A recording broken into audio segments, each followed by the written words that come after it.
Hilel, Dios vive, significa su nombre. Por si acaso alguien está buscando nombre masculino para un niño que próximamente va a nacer o a tener, si te gusta este, significa Dios vive. Hilel, Hay, vive el Dios. Primera de Reyes 16:34. ¿Lo tenéis? En su tiempo, Hilel de Betel reedificó a Jericó. A precio de la vida de Abirán, su primogénito, echó el cimiento. Y a precio de la vida de Segud, su hijo menor, puso sus puertas. Conforme a la palabra que el Señor había hablado por Josué, hijo de Nun. Este personaje es muy interesante porque se atrevió a hacer algo que estaba prohibido hacer. Uno dice, ¿por qué era pecado? ¿Por qué el Señor castigó tan duramente a este padre por el hecho de querer reedificar la ciudad de Jericó? ¿Hay algún pecado en reedificar la ciudad de Jericó o cualquier otra ciudad? Dice la Biblia que detrás de esta reconstrucción de la ciudad de Jericó había un juramento, había unas palabras que Josué había pronunciado, y voy a leerlas literalmente para que las escuchen. Volvieron los hijos, en Josué 6:26 dice, en aquel tiempo Josué hizo un juramento y dijo, maldito, escuche bien, maldito delante de Dios, el hombre que se levantare y reedificare esta ciudad de Jericó. Sobre su primogénito eche los cimientos de ella y sobre su hijo menor asiente sus puertas. Todo el mundo sabía que la ciudad de Jericó no podía volver a ser reedificada. La pregunta es ¿por qué? ¿Cometió un error Josué al precipitarse y lanzar esta especie de juramento o de maldición? Que él lógicamente no vio en su época. Estamos hablando de casi 400 años después de haber dado esta palabra a Josué, este tal Hilel se atreve a reconstruir la ciudad de Jericó. ¿Por qué Josué habló así? ¿En qué se basó? Yo siempre he dicho que toda declaración que hagamos tiene que ir avalada por la Biblia.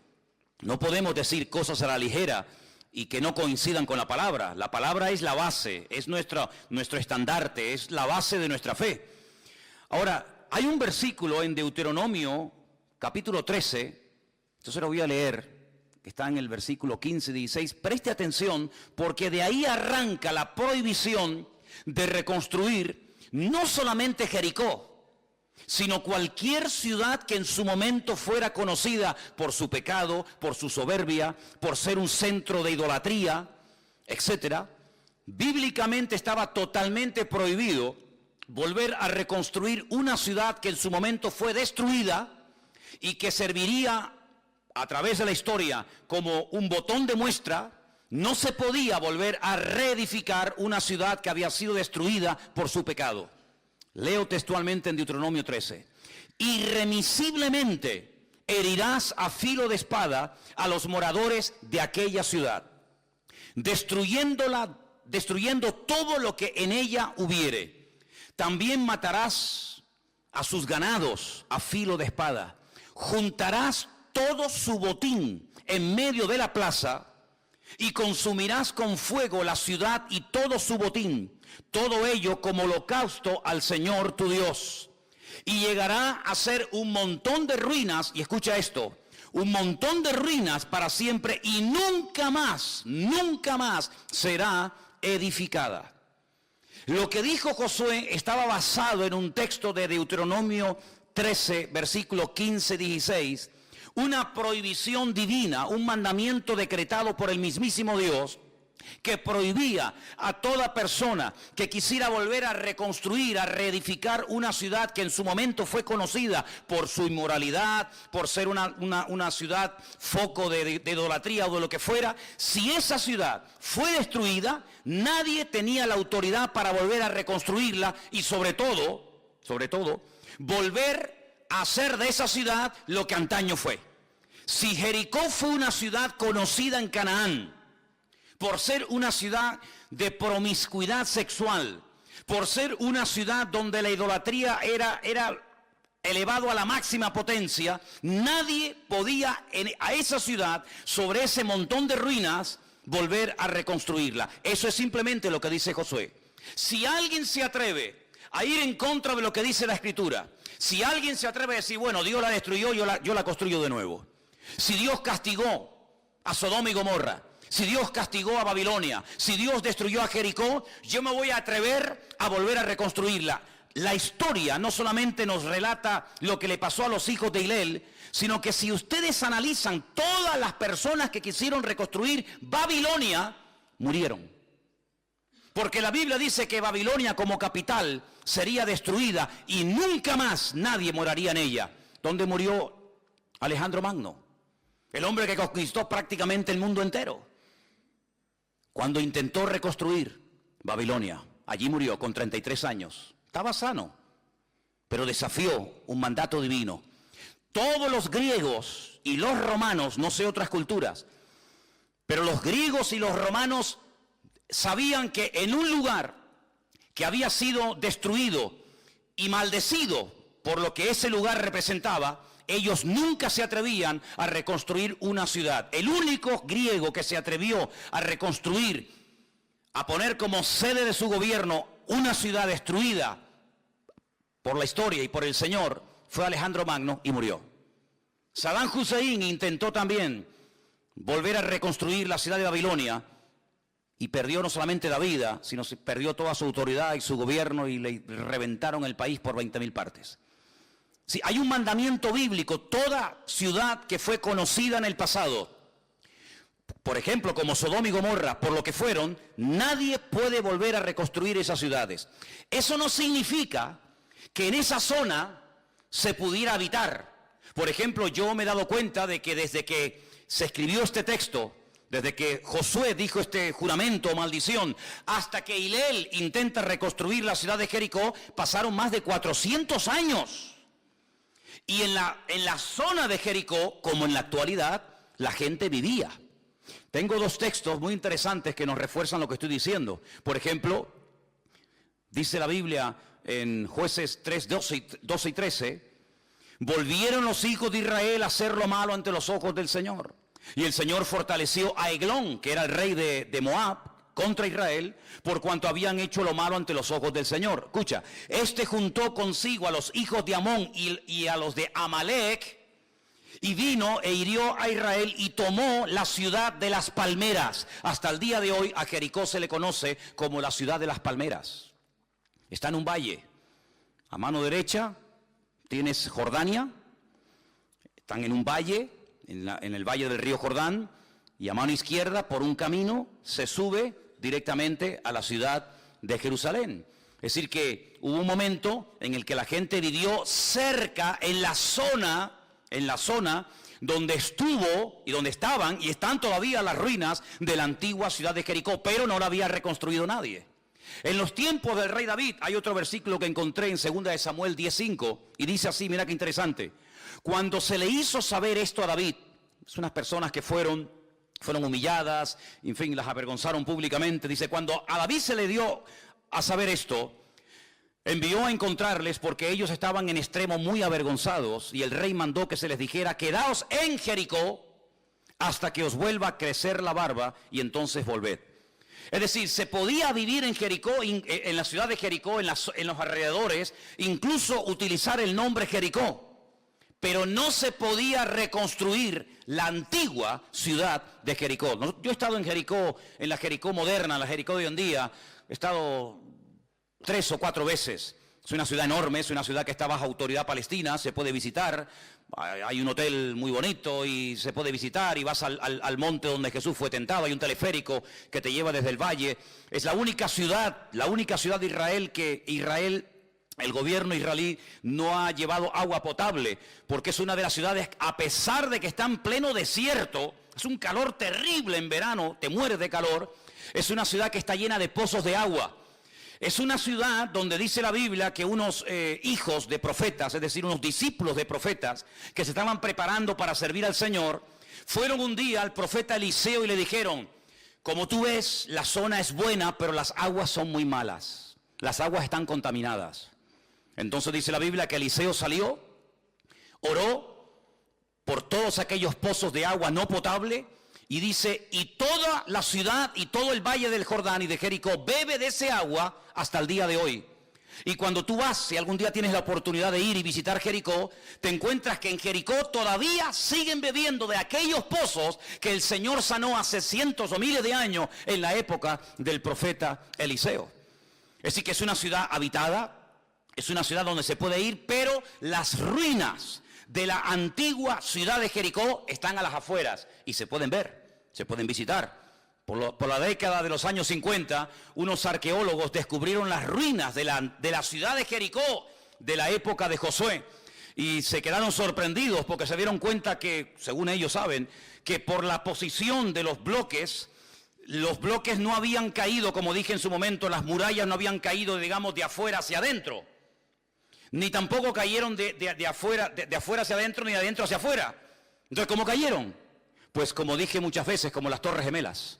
Se derrumbaron así, sobre sí mismas, y ahí quedaron para la posteridad. Para que todo el mundo que pase por aquel lugar sepa que esa ciudad fue destruida y que nunca nadie jamás la puede volver a reconstruir.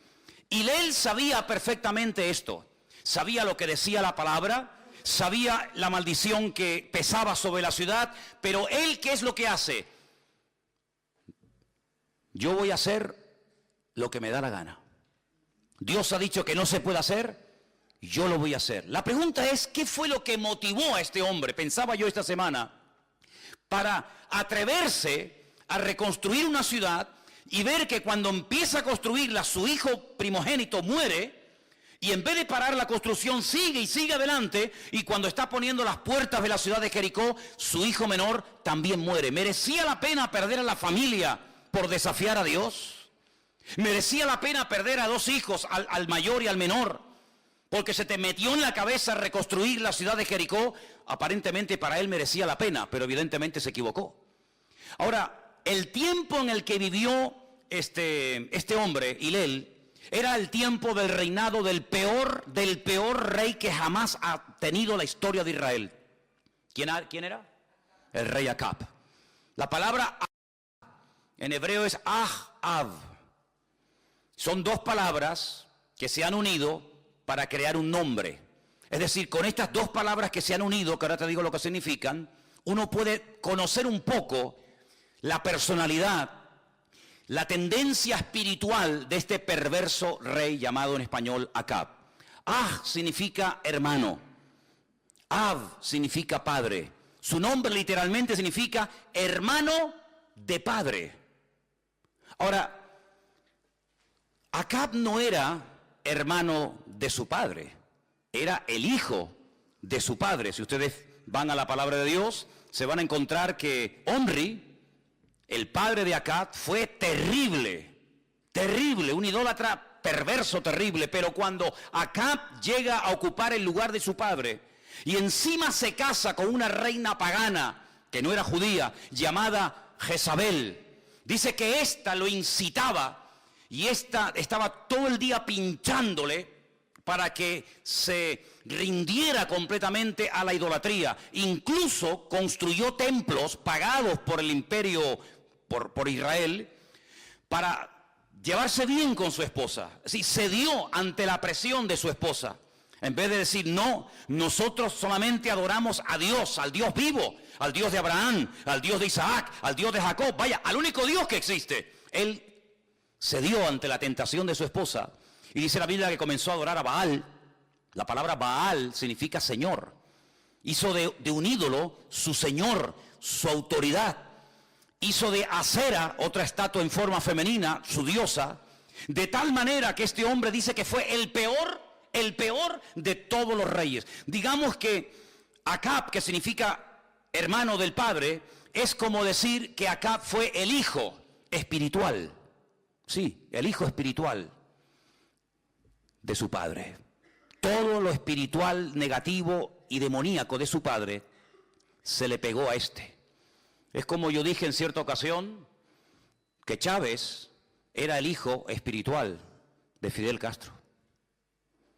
Y cuando este hombre murió, su espíritu lo cogió que es el que está ahora ahí en el poder.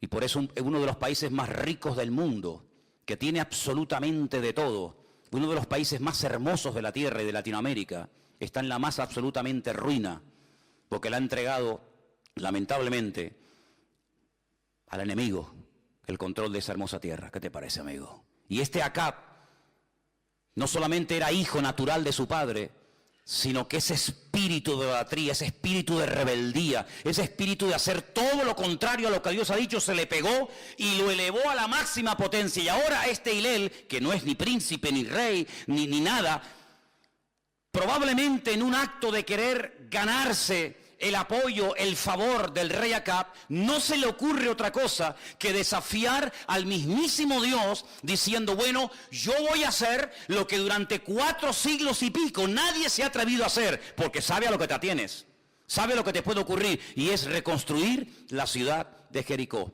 ¿Saben? Mientras yo leía esta semana y estudiaba y preparaba todo esto, viendo que este hombre desafía a Dios, y en vez de decir, en esta ciudad vimos la mano de Dios.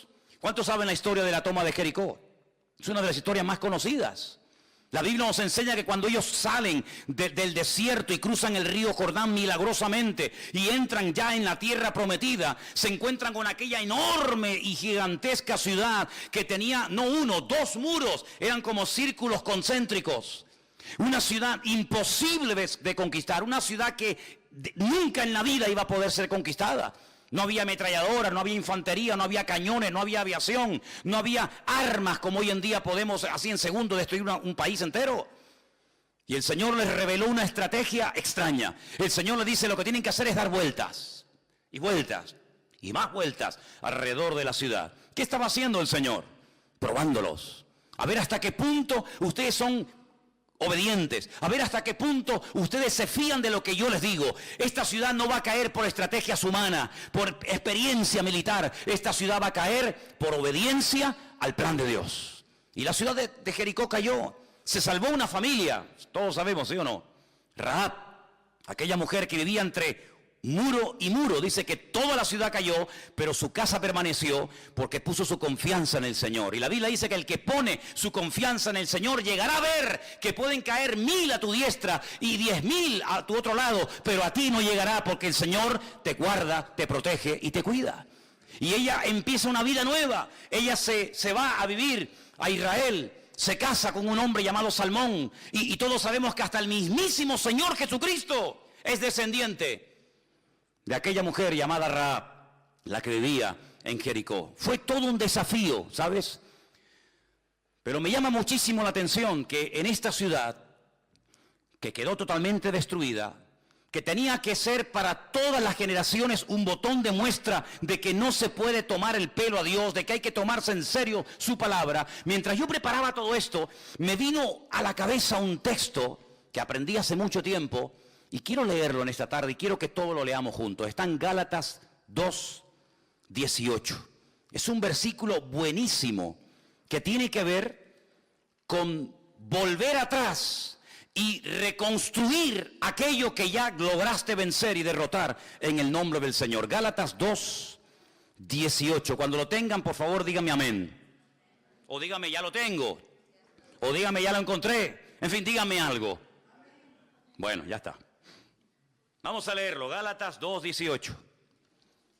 Juntos, ¿sí? Dice, porque si las cosas que destruí, las mismas vuelvo a edificar, transgresor me hago. Otra vez, más fuerte. Porque si las cosas que destruí, las mismas vuelvo a edificar, transgresor me hago. Estaría Pablo, cuando escribió este texto, estaría pensando en Hilel. Vete tú a saber. Estaría pensando en aquel hombre que dijo, Dios dijo, no se puede reconstruir una ciudad y volver a convertirla en centro de idolatría, en una fortaleza militar para amargarle la vida a la gente. Estaría pensando Pablo en aquello cuando dice, hermano, lo que hemos destruido, escúcheme bien, lo que ya es conquistado, lo que ya has superado con la ayuda del Señor, ¿sí? No vuelvas otra vez a darle vida a cosas que te costó tanto sudor, tanto esfuerzo y sacrificio, poder decir, gloria a Dios, por fin me saqué esto de encima. Porque dice la Biblia que si alguien se atreve, si alguien tropieza, si a alguien se le ocurre como Hilel, volver a darle vida, volver a resucitar las ruinas de lo que fue mi vida, antiguos vicios, atadura, en fin, ponle el adjetivo que quieras, dice que el postrer estado volverá a ser peor que al principio. Cuando una persona dejó la droga y lleva ya tiempo limpio, cuando se engancha otra vez, no se engancha como al principio, te enganchas peor todavía. Y no será la primera vez, espero que sea la última, que en un momento determinado un chico, amigo nuestro, hermano nuestro, incluso convertido bajo nuestro ministerio, estuvo un tiempo limpio y libre de drogas y llevaba una vida ordenada, pero por lo que sea, se llevó una desilusión, tropezó, cayó, se desanimó, en fin, lo que sea, ¡bum! Fue, se puso y quedó frito como un pajarito de una sobredosis. ¿Qué te parece, amigo? Qué triste sería volver otra vez atrás. Cuando pudiste destruir, cuando pudiste conquistar, cuando pudiste decir, gloria a Dios que me quité esta basura de encima, volver otra vez a las andadas, sería terrible. ¿Cuántos dicen amén? Aquí hay milagros, aquí hay personas que podríamos hacer películas con ellos, de los milagros y de las liberaciones y de las sanidades y de las maravillas que el Señor ha hecho en vuestras vidas. Pues hermano, pelee la buena batalla y no permita otra vez que ese vicio que te dominó tantos años, que aquella atadura que te tenía amargado y te tenía, absorbido, vuelva otra vez a ser edificada. Porque si vuelve, no es porque el diablo te venció, sino porque tú bajaste la guardia. Y cuando uno baja la guardia, aquí se dijo esta tarde que el diablo está como león rugiente, buscando a quien devorar. Que Dios no permita que ninguno de ustedes que lograron vencer al enemigo poderosamente vuelva otra vez a edificar y caiga una maldición y una atadura peor que la que había durante tu vida. ¿Cuántos dicen amén? Por la gracia de Dios estamos firmes hoy en día. ¿Cuántos dicen amén? La palabra baná, o el verbo baná, que es construir, que se emplea aquí, y la palabra que emplea Josué, no es una palabra que hace simplemente referencia a construir una casita, o 3 o 4 casitas, y con el paso del tiempo hacemos un pueblecito, y después construimos un salón de actos, y después al final hicimos una ciudad. No es simplemente reconstruir una ciudad, sino que el juramento, la palabra, lo que enfatiza es el hecho de decir, cuidado con volver a levantar, con volver a reedificar la ciudad de Jericó, cuando ustedes saben el motivo por el cual Jericó fue destruida. Si ustedes saben que Jericó fue conquistada porque no quisieron rendirse, porque no quisieron aceptar al Dios vivo, hermanos, toda la ciudad de Jericó podía haberle pasado lo que le pasó a Rahab. Rahab es una mujer que cuando aquellos espías van a su casa y entran y están allí, ella le dice a los espías algo tremendo. Hemos oído, hablan plural. Toda la ciudad ha oído lo que Dios ha hecho por ustedes. Y fíjate lo que le dice. Hemos oído cómo el Señor os sacó con mano fuerte y poderosa de Egipto. Hemos oído cómo las aguas del Mar Rojo se abrieron para que ustedes pasaran por tierra seca. Hemos oído cómo ejércitos y reyes mucho más poderosos que ustedes salieron al desierto para destruirlo, y ustedes los destruyeron y vieron la mano del Señor. Todo eso lo sabemos. Y sabemos, escucha bien, que la ciudad de Jericó, tarde o temprano, también va a ser conquistada por ustedes. Y ahora dice Rahab, solamente les pido un favor. Perdónenme la vida a mí y a mi familia. Cuando ustedes entren a destruir la ciudad de Jericó, que va a caer y está tan cerrada, tan herméticamente cerrada, dice la Biblia que nadie entraba y nadie salía por miedo. Estaban asustados, de un momento a otro la ciudad cae, de un momento a otro estos vienen y nos aniquilan. Por favor, cuando tomen la ciudad, porque yo sé que tarde o temprano va a caer la ciudad, me da igual si los muros tienen 30, 40 o 1000 metros de altura, me da igual. Yo sé que vuestro Dios es más poderoso que los muros sobre los que nosotros nos parapetamos. Tened misericordia de mí. Estos espías le dicen, si tú no te chivas, si tú no vas con el cuento al rey, si tú no le dices que hemos estado aquí, nosotros te vamos a perdonar la vida a ti y a todas las personas, padre, madre, primos, sobrinos, cuñados que estén en tu casa contigo. Y para que nosotros cuando entremos en la ciudad sepamos cuál es la ciudad, perdón, cuál es la casa donde tú vives y no haya muertos, cordón de color grana, átalo en la ventana y cuando entren, los soldados de Israel, cuando vean aquella especie de cuerda amarrada en la ventana, tendrán orden de que no entren en esa casa y no hagan daño a nadie. Si el rey hubiese dicho, esta gente ha recibido de parte de Dios la orden de que tienen que tomar posesión de esta tierra, nosotros lo que vamos a hacer es llegar a un acuerdo con ellos.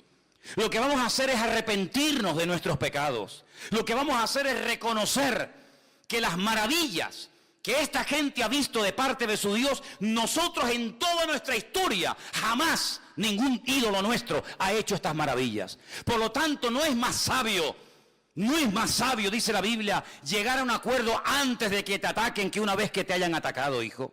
No es mucho más sabio reconocer que tus muñecos y tus imágenes, me da igual cómo se llamen o cuántas sean, no te han servido absolutamente de nada. ¿No te das cuenta de que no ha habido nunca ningún pueblo que saliera de esa forma tan poderosa y exitosa de un país llamado Egipto, que era una potencia militar en aquel tiempo?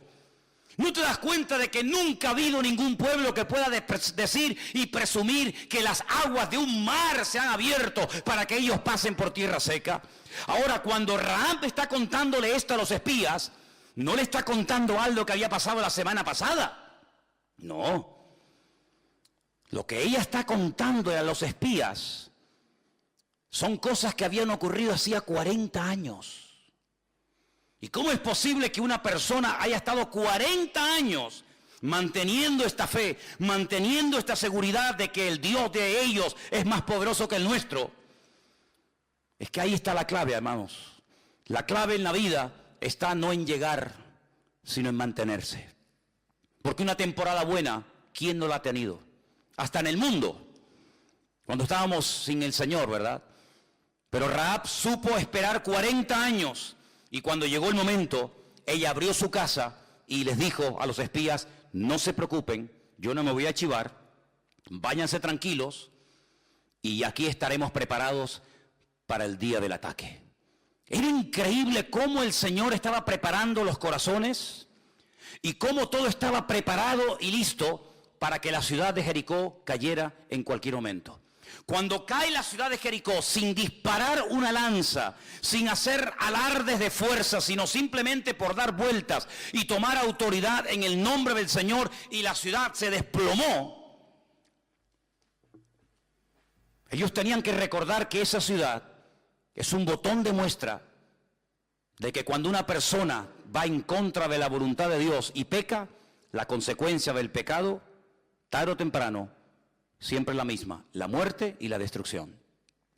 Y ahora este Hilel, 400 y pico años más tarde, sin ninguna necesidad, sin haber recibido ninguna orden de parte del rey ni de nadie, él por su cuenta dice, bueno, yo me voy a atrever a hacer lo que nadie ha hecho en la historia. ¿Y cómo pasó a la historia?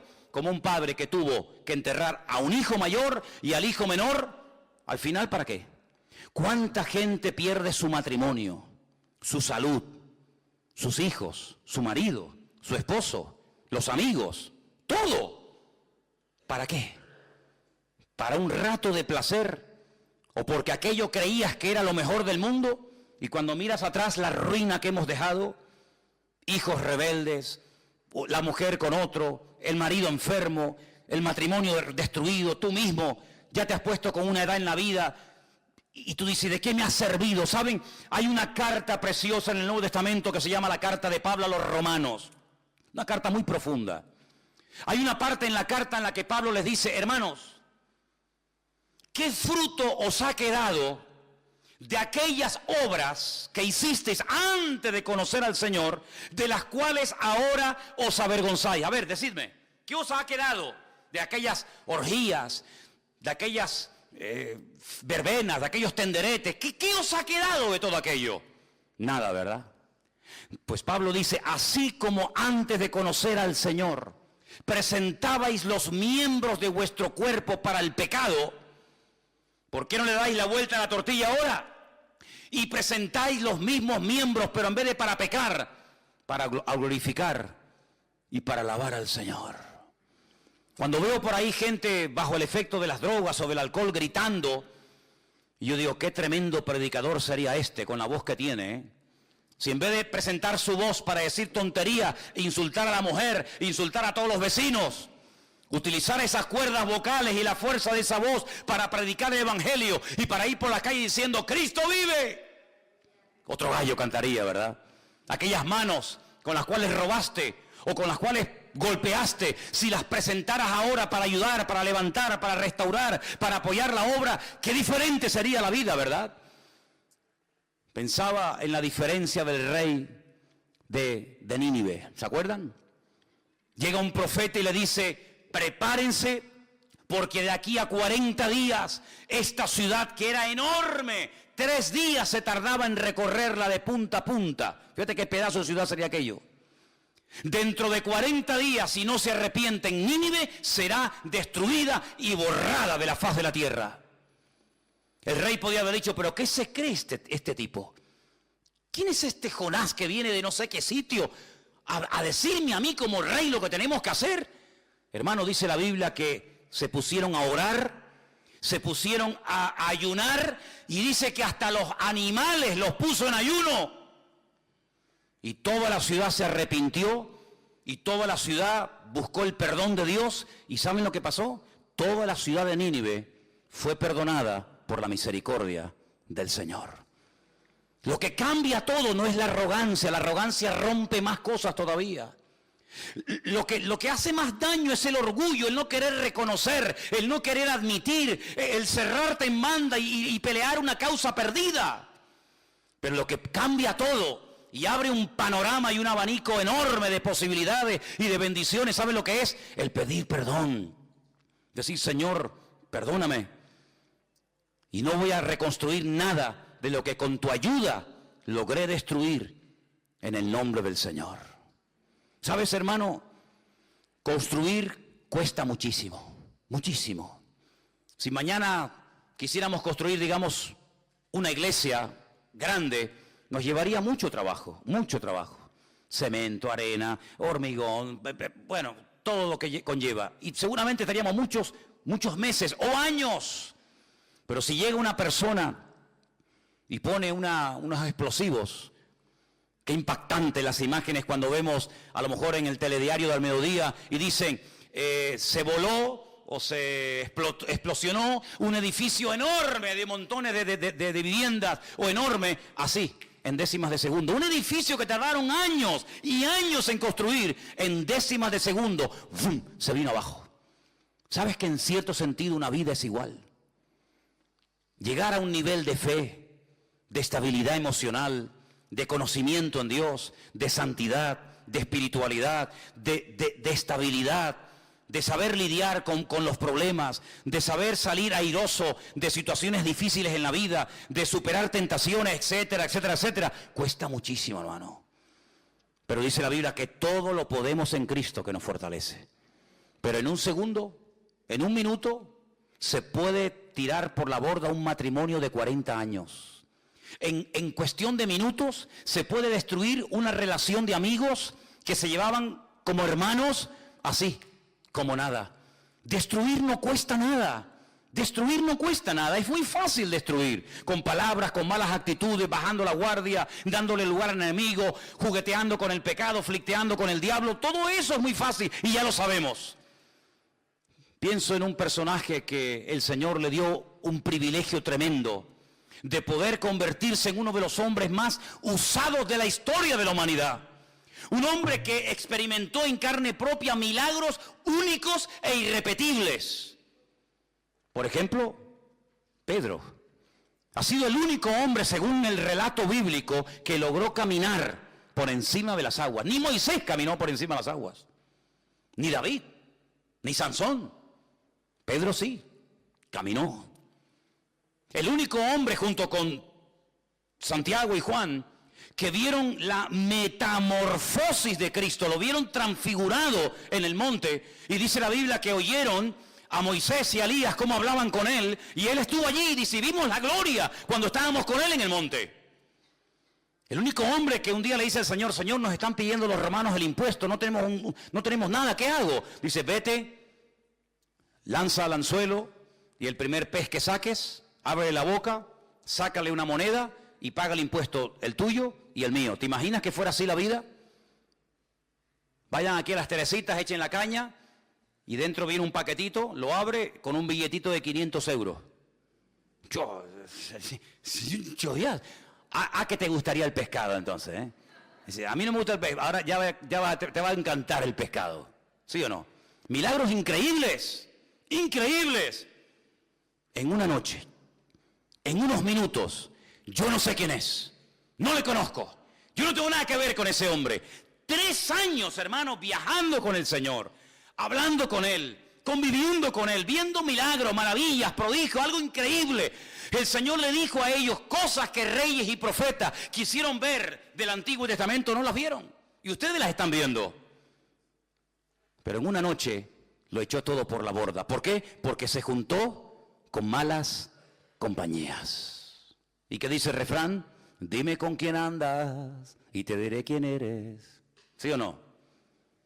Anda con sabios, dice la Biblia. Y sabio serás. Algo se te pega. Algo se te pega.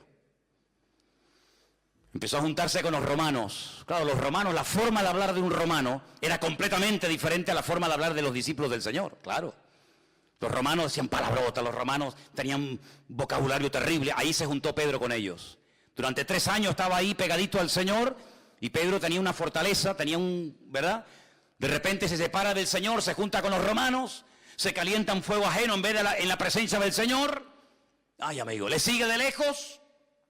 Empieza a utilizar armas carnales. Mira, si tú para mantenerte en victoria, escúchame bien porque esto es profundo lo que te voy a decir ahora, Si tú para mantenerte en victoria como creyente, tienes que utilizar armas carnales, estás perdido, amigo. Si tienes que utilizar triquiñuelas y mentiras y rollos y chanchullos para mantenerte en tu posición como cristiano o como cristiana, estás perdido. Porque eso funciona un tiempo. Pero no dice un refrán que se coge más rápido a un mentiroso que a un cojo. Ay, amigo. Cuando llegó el momento de la verdad, tú eres uno de ellos. Yo te he visto. Tú viajabas con ellos. Y él dice, no le conozco. 3 años de gloria. 3 años de milagros. 3 años maravillosos, inolvidables. En una noche, lo echó todo por la borda. Construir cuesta toda una vida. Destruir no cuesta nada. Y él enterró a su hijo primogénito, enterró a su hijo menor, porque se le metió entre ceja y ceja en la cabeza, voy a reconstruir Jericó, voy a demostrarle al rey Acab que yo soy como él, un idólatra, un rebelde, un desobediente, y que aquí no pasa nada. Ay, amigo, había un hombre en la historia que jugueteó tanto con el pecado, y de vez en cuando Dios lo usaba, porque uno dice, pero ¿cómo puede un hombre de Dios, juguetear con el pecado y a la media hora volver a ser usado por el Señor? Bueno, no es la primera vez que ocurre. Mira, Sansón era un hombre que estaba ahora toda la noche con una ramera y al día siguiente iba y arrancaba las puertas de la ciudad o cogía un hueso podrido de un asno y mataba a 1000 filisteos de golpe. Pero él creía que podía llevar esa doble vida. Ahora peco y mañana sirvo al Señor. Ahora sirvo al Señor y mañana peco. Pero llegó un momento, amigo, cuidado con esto, porque esto es muy serio. Y llegó un momento que dice la Biblia que él volvió otra vez a levantarse. Había estado toda la noche con Dalila, había hecho barbaridades y al día siguiente aquí no pasa nada. Total, ya lo he hecho muchas veces. Y al día siguiente dice que no tenía fuerzas. Los filisteos pudieron sobre él. Porque dice la Escritura, escucha bien, que el Espíritu de Dios se había apartado de él y él no se había dado cuenta. ¿Sabes que a veces es más fácil que otras personas reconozcan que has pegado un bajón y se dan más fácil cuenta otros que tú mismo que has pegado un bajón? Dicen que había un famoso violinista que dice que ensayaba de 8 a 12 horas diarias. Y él dijo algo que a mí me impresionó. Él dijo, si yo dejo de practicar un día, yo lo noto. Yo noto que no he practicado en ese día. Si dejo de practicar 2 o 3 días, los expertos, los que saben de música, los que saben diferenciar buena calidad de música de mala, se dan cuenta de que ya no toco igual, no tengo la agilidad, no tengo la rapidez de antes. Pero si dejo de practicar una semana, el mundo entero se enterará de que ya no soy aquel violinista que fui hace años. A veces tú puedes decir, bueno, yo no oro mucho, pero Dios me ha bendecido. Sí, es verdad. Yo no leo mucho la Biblia, ni me esfuerzo mucho en venir a los cultos, ni en servir al Señor, y Dios a mí a veces me ha bendecido, hasta económicamente. Sí, claro. Y esa es la trampa en la cual caen algunos, que se agarran a la misericordia del Señor, en vez de a la realidad de que hay dos formas de plantearte tu vida cristiana con el Señor. Una es viviendo constantemente en el terreno de la misericordia, en el terreno de la gracia, donde a veces no es que estés firme por ti mismo, sino tú estás firme porque hay alguien que está todo el santo día orando por ti, llámese padre, llámese madre, llámese marido, llámese esposa, llámese pastor, llámese hermano, me da igual, pero hay gente que ha logrado mantenerse firme, pero no porque sean gente muy espiritual, no nos engañemos, no porque sea gente que dé el callo y se esfuerza, no, sino porque hay tanta gente que te apoya y oran por ti, que tú estás firme. Pero amigo, tú no puedes vivir toda la vida de las oraciones de mamá, ni de papá, ni del pastor, ni de fulano, ni de mengano. Llegará un momento como Sama que tendrás que aprender a pelear solo. Y en ese momento vas a decir, ahora voy a demostrar si yo tengo algo en Dios o no tengo nada. Si todos son planes y bla bla y opiniones personales, o verdaderamente yo he aprendido a tener profundas raíces y arraigo notorio en el Señor y puedo hacerle frente al enemigo aunque me vean, aunque me quede más solo que la una. Y ese momento llegará, si es que no ha llegado ya. Así que mi palabra final en esta tarde es: no imitemos a Hillel. No imitemos a este muchacho, a este hombre. No pierdas la vida. No te empeñes en amores imposibles, ¿sabes? No te empeñes en amores imposibles. No intentes provocar situaciones que no ha creado Dios, sino que tú con tu bla bla y con tu sabiduría y con tu experiencia estás dando situaciones, pero no pierdas el tiempo. No pierdas el tiempo construyendo cosas que gracias al Señor lograste vencer. No las vuelvas a levantar. Porque si se vuelven a levantar esas fortalezas, si se vuelven a despertar esos gigantes, amigo, puede ser que una vez lo venciste, pero la segunda, puede ser que el que caiga muerto en el campo de batalla seas tú, en vez del enemigo. Solamente te recuerdo algo. David tenía la costumbre de matar a los gigantes, no de herirlos. Si él hubiera dejado herido a Goliat o a otros gigantes que mató, esos gigantes hubieran sido llevados a su casa, los hubieran curado, las heridas hubieran cicatrizado, se hubieran repuesto, vuelven otra vez a entrenarse y a los 15 días o 20 días o al mes o a los 6 meses o al año te encuentras otra vez peleando con aquel gigante que un año atrás habías vencido, pero que otra vez está desafiando y otra vez está complicándome la vida. ¿Qué hacía David? En cuanto lograba tumbar al gigante, en cuanto lograba herirlo, se iba corriendo hacia él, cogía la espada, ¡fum!, fuera, muerto el perro, se acabó la rabia, amigo. Y enseñaba la cabeza y decía, tranquilos que por lo menos a lo mejor vendrá otro, pero este amigo no se vuelve a levantar en la vida. No dejes una rendija abierta a que en un momento de debilidad, de desánimo, de no sé qué, de no sé cuánto, vuelva otra vez a levantarse el gigante. Si has logrado vencer la droga, el alcohol, las mujeres, la pornografía, no sé qué, no sé cuánto, lo que tú quieras, pon el adjetivo que tú quieras, tú sabrás cómo es tu vida. Si has logrado vencer y has tenido victoria durante largo tiempo en tu vida en ese área, gloria a Dios. Pero no se puede vivir de las glorias del pasado. ¿Sí o no? No se puede vivir de las glorias del pasado. La victoria de ayer, gloria a Dios, pero era para ayer. Pablo dice, cada día empiezo de cero.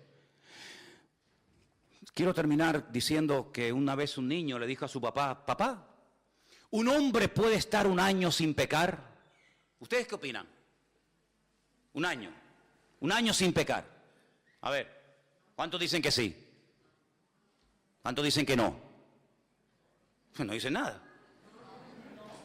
¿Sí o no? A ver, sí, ¿cuántos sí? 3 manos. ¿Cuántos dicen que no? Vale. Vamos a rebajar entonces el tiempo. ¿Y 6 meses? 6 meses. A ver, ¿cuántos dicen que sí? Yo. 1. ¿Cuántos dicen que no? Mi madre.